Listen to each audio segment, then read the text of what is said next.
All right, in this one, guys, we're playing black, and white's queen just moved from c3 to d4. So let's do material count first and see what's going on here. So I have 5 pawns. One is really far advanced on a3. White has 4 pawns, and we each have 2 rooks and a queen, and our bishops. Mine's a light squared bishop, his is a dark squared bishop. So let's take a look at what's going on here. So queen to d4. So he's got 2 attackers now with that queen rook battery down the d file. I have my queen defending it, and we're under defended. So we either need to add another defender to d5 or have some sort of clever counterattack to get out of that. So it's always better to counterattack versus defend in chess. Sometimes you need to defend, but it's always better to just ignore your opponent's threat and counterattack instead. So with that in mind, I'm looking at bishop to f3. So just getting it out of the way. And, you know, if we go bishop f3, his rook, it looks like a skewer. So his e2 rook would be under attack, and then his d1 rook is right behind it. So if he moves away, we could just take the d1 rook, assuming that he doesn't have a priority attack, like an in-between move that he could pull off on us. So let's consider that. Bishop to f3, and maybe rook to e5 with an in-between move on our queen, which is a priority attack. So in that case, we wouldn't take the rook on d1 because then we would just lose our queen on f5, and white would come out ahead. So what would we do if he goes rook to e5?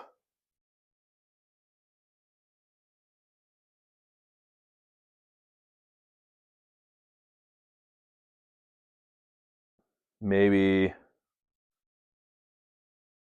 well, we could just take the bishop on f4. We do have our own queen rook battery on the f file. So if he goes rook e5, we have queen takes f4, and that looks pretty good. Queen takes f4, maybe queen takes f4.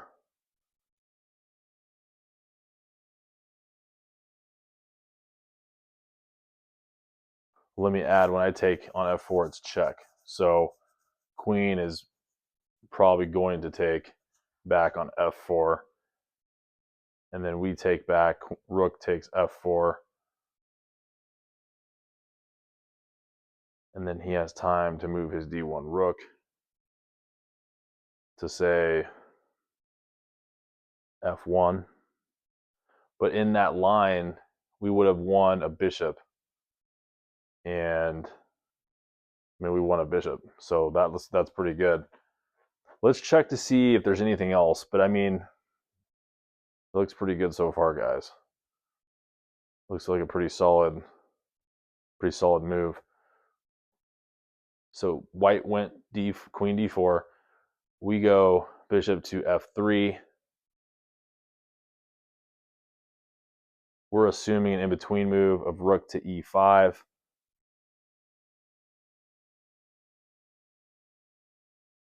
We take, queen takes f4 with check.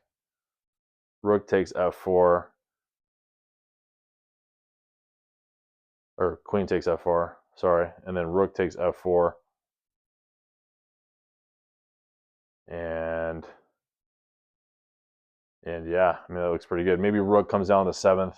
Maybe rook to d7. Probably be a better move for white. But I mean, we just won a piece.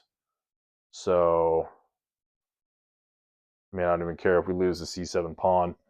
We come out ahead in this exchange. Let's consider a different move by white. Like, let's say that after bishop f3, maybe he doesn't go rook to e5 with the in-between move. Maybe he goes rook to e7. Does that change anything? I mean, he is threatening mate on g7 there if he goes rook to e7, because his queen is threatening to checkmate us on g7, but it's too slow because we have queen takes f4 with check. So even in that case, we win the bishop. So I feel pretty good about this, guys. I'm just going to make the move. I don't really see how white's going to get out of the skewer. I think we have a good counterattack after threatening our bishop on d5. I think we have a good counterattack followed up with winning a piece. So I'm just going to make the move bishop to f3. Yep, that's it. And white's rook moved to e7. So it was the line that we came out with later. Went to e7. Now we're going to take their bishop with check. Yep, queen took back. And we should take back and be good. Let's see what the computer says here.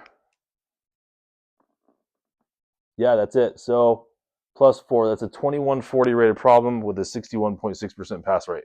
On to the next.